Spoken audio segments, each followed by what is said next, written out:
Hello, mega love shoutout guys. So, isasabihin ko sa inyo yung eyebrow stamp. I-share ko sa inyo ito, napakaganda para sa kilay guys. Kung sino sa inyo dyan ang mahilig magkikilay. So, ito marami ako ditong stamp. Eyebrow stamp, yung ibig sabihin yung ganito. Ito meron ng isa dito. So, ito yung ilalagay mo dito. Ganyan mo. Ganyan. Tapos, igaganyan mo siya. Tapos, meron siyang stick. Okay, stick. So, ito, meron ng kulay. Halimbawa, igaganon mo doon. Kulay. No? So, iganyan mo lang siya. Then, iganon mo. Yan. Ganon din sa kabila. Meron siyang liner, guys. So, dito, ilagay mo rin sa kabila. Ipataas mo ng konti para may aura. Dito. So, ipaganon mo siya. Then, lagyan mo ng ganon. So, meron din siyang brush. Mga beshi. May brush siya. Oh. Kung hindi maganda yung pagkalagay, ritukuhin mo, lagyan mo siya. Kumuha ka dito ng ng kulay doon, igaganon mo din siya. Ganyan mo. Hanggang magkorte-korte. Okay?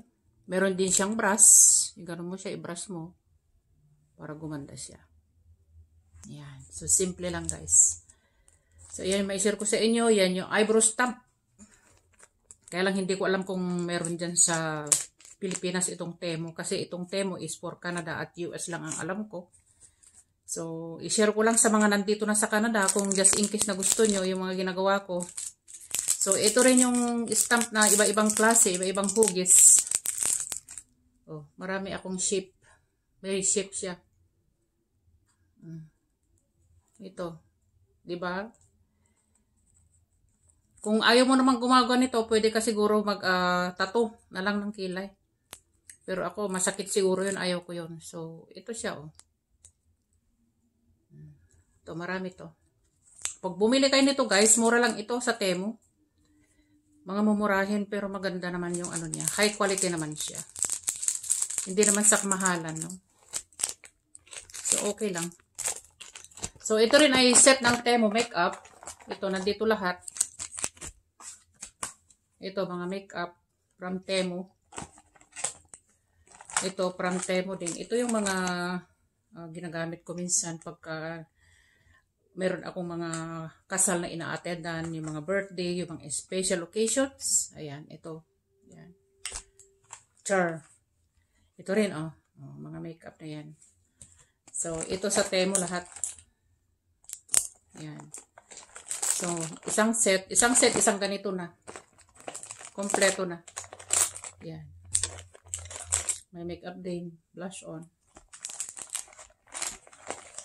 So, ito rin para sa lipstick. Ito rin para sa lipstick. Ito ay pang ano lang ito. Lip cream. After lipstick, ilalagay mo na to. Yan. Okay. Kati-kati na yung ulo ko. So, yan lang guys. Tayo ay gumagawa ng video para bukas. Nakabase na ako kasi pupunta ako sa magpaparenew ako ng driver's license ko. Tapos yung health card. So, gawa lang ako ng video para bukas. Kasi kailangan natin consistent mag-upload yun sa ating reels. Para kikita rin ng konti. Para meron din tayong panggasolina. So, kailangan natin trabahuan din ang reels. For fun. Okay. Kung ayaw mo naman ng for fun, seryosohin mo. Kung ayaw mong makapiright, huwag ka nang mag-background ng mga music. At saka, isa nga pala guys, kung gusto nyong gumamit ng oil sa buhok, instead of conditioner, pwede rin. Lagyan mo rin ng oil yung air.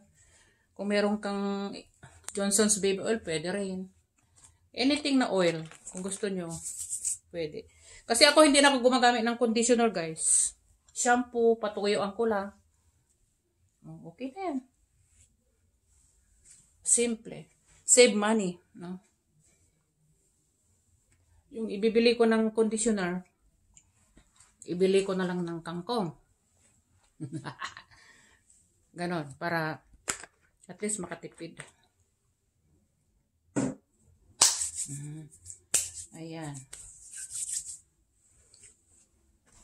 So, sana guys nagustuhan yung ating konting video na may tips kung paano gumamit ng pangkilay. Yung sa mga maihilig lang sa kilay ha. Yung mga maarte dyan, yung mga gustong gumanda yung kilay. Kasi yung lapis, ang hirap kayang gumamit ng lapis. Mahirap gumamit ng lapis kung wala kang ginagamit na ganito. Yan. Ito yung ginagamit ko para sa aking kilay. Yan, ito. May shape siya. Ito may shape. Diba? Yan ang techniques ang tinuturo ko sa inyo guys. Sana nagustuhan nyo guys. Hope na katulong. Thank you and God bless everybody. Yan. Mega love shoutout nga pala sa aking mga followers na kakilala ko na lahat na nandyan para sa akin. Laging nagla-like, nag-share, nag-comments ng aking video. Salamat po sa inyong lahat. God bless you all guys. Bye. God bless.